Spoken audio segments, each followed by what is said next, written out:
साल 2018 में एक बैंक से करीब 100 करोड़ यानी 1 अरब रुपए गायब हो गए।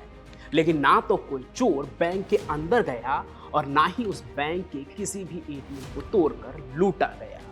बस बैंक में फोन की एक घंटी बजी और देखते ही देखते बैंक के अकाउंट से तकरीबन 94 करोड़ रुपए साफ हो गए।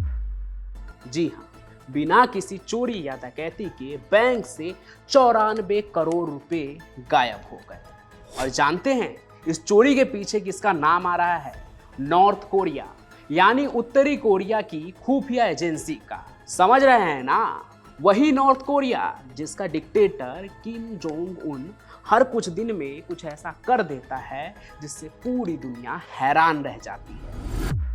आज की कहानी ना आपको बता रहा हूं मैं, किसी फिल्म से कम तो बिल्कुल नहीं होने वाली है। और वो कहानी क्या है, आइए मैं आपको एकदम शुरू से सुनाता हूं। तो देखिए, अगस्त का महीना था वो और साल 2018 का था। अगस्त के उस शनिवार को 11 तारीख थी। रोज की तरह पुणे के कॉस्मोस बैंक में सभी एकदम अपने नॉर्मल रूटीन के तरह ही काम कर रहे थे। सभी जो बैंक कर्मी थे वो अपने अपने काम में लगे हुए थे।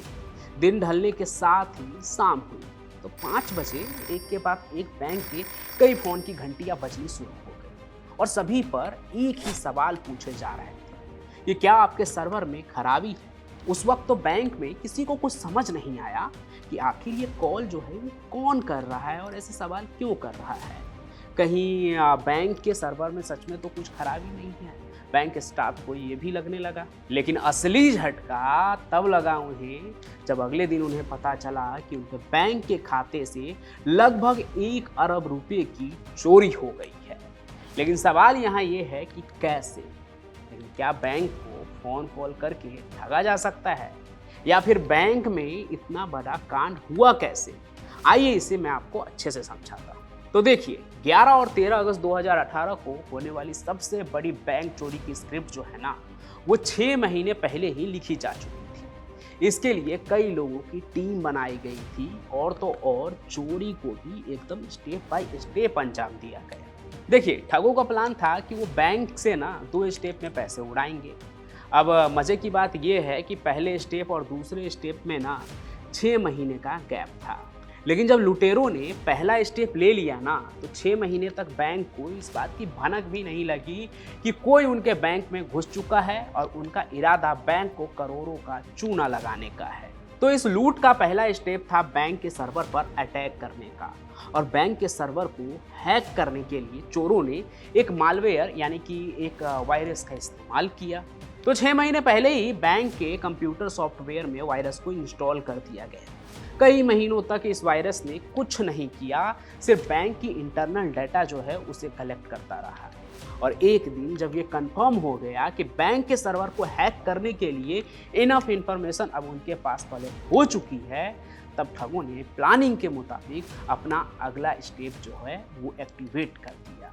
और फिर भारत समेत 31 देशों से क्लोन कार्ड्स के जरिए 80 करोड़ 50 लाख रुपये अलग अलग एटीएम से निकाल लिए। फिर इसके ठीक 2 दिन बाद यानी सोमवार 13 अगस्त 2018 को society for world wide inter bank telecommunications यानी स्विफ्ट फैसिलिटी को हैक कर लिया गया।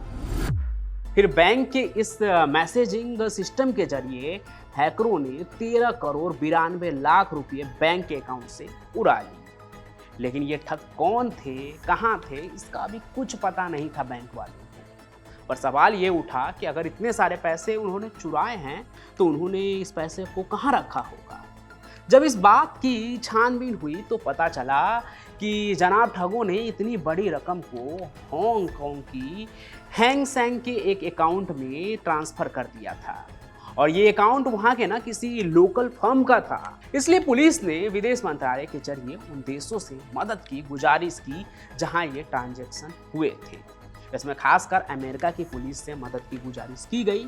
इसके पीछे की एक वजह थी कि अमेरिका में कॉस्मोस बैंक जैसे ही एक केस पर काम हो रहा था और यहीं से पुणे की पुलिस को एक सुराग मिला। नॉर्थ कोरिया की एक खुफिया एजेंसी रिकन्स जर्नल ब्यूरो की यूनिट के इस मामले में शामिल होने का उन्हें शक था। ये जो एजेंसी है ना, पहले भी कई साइबर अटैक में शामिल रही है। इनका पुराना रिकॉर्ड है, ये एक तरह से हिस्ट्री सीटर है इस मामले में।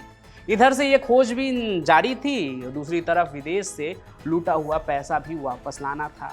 तो विदेश मंत्रालय और कॉस्मोस बैंक ने मिलकर हांगकांग के अफसरों से कांटेक्ट किया, वहां के बैंक में रखे एक अकाउंट से 10 करोड़ रुपए को फ्रीज भी करवा लिया, जिस पर वहां की कोर्ट ने ये डिसीजन लिया कि पैसे सूद समेत पुणे के कॉस्मोस बैंक को वापस कर दिए जाएं। फिर इसी 10 करोड़ रुपए में से पहली किस्त के तौर पर 5 करोड़ 72 लाख रुपए लौटकर भारत आए पुणे की कॉस्मोस बैंक। लेकिन ये तो लूटे हुए रकम का 10% भी नहीं था, बाकी पैसा अभी भी पुलिस के पहुंच से काफी दूर था। लेकिन आज तक ना तो ये पता चल पाया है कि इस बैंक को लूटा किसने और ना ही लूटे गए बाकी पैसे वापस आए। वैसे हिस्ट्री के इस सबसे बड़े साइबर हैकिंग और बैंक चोरी में अब तक 18 लोगों की गिरफ्तारी हो चुकी है। एक आरोपी की तो सजा सुनाए जाने से पहले ही मौत भी हो गई। लेकिन यहाँ आपको एक चौंका देने वाली बात बताऊं मैं, ये जितने भी लोग गिरफ्तार हुए हैं ना, उनका हैकिंग से कोई लेना देना नहीं है, हैकिंग में उनका कोई रोल नहीं है। इन्होंने सिर्फ बैंक के सर्वर पर साइबर अटैक होने के बाद मुंबई, अजमेर और इंदौर जैसे शहर से एटीएम से अपने आकाओं के लिए पैसे निकाले थे। मतलब ये सिर्फ भारत के मजदूर थे जिन्हें खुद नहीं पता था कि एक बड़े लूट में शामिल हो रहे हैं। इन्हें बस एटीएम से पैसा निकाल कर लाने का काम दिया गया था। मतलब ये है कि भारत के कॉस्मोस बैंक में हुई लूट के जो असली लुटेरे हैं ना, वो आज भी खुलेआम घूम रहे हैं, जिस पर पुलिस का कोई कंट्रोल नहीं है। अब इस ऑनलाइन रॉबरी की कहानी आपको कैसी लगी? आपको क्या लगता है कि ये जो लुटेरे हैं जिन्होंने इतने बड़े लूट को अंजाम दिया, वो कभी पकड़े भी जाएंगे या नहीं? ये कमेंट करके जरूर बताइएगा। साथ ही साथ इस कहानी को लाइक कीजिए, ज़्यादा से ज़्यादा शेयर कीजिए और हमारे इस चैनल को सब्सक्राइब भी जरूर कर लीजिए। मांगे मैं पंचम प्रकाश, मिलूंगा आपको किसी और नए सफर में किसी और क्राइम की कहानी के साथ। तब तक के लिए आपका बहुत बहुत धन्यवाद।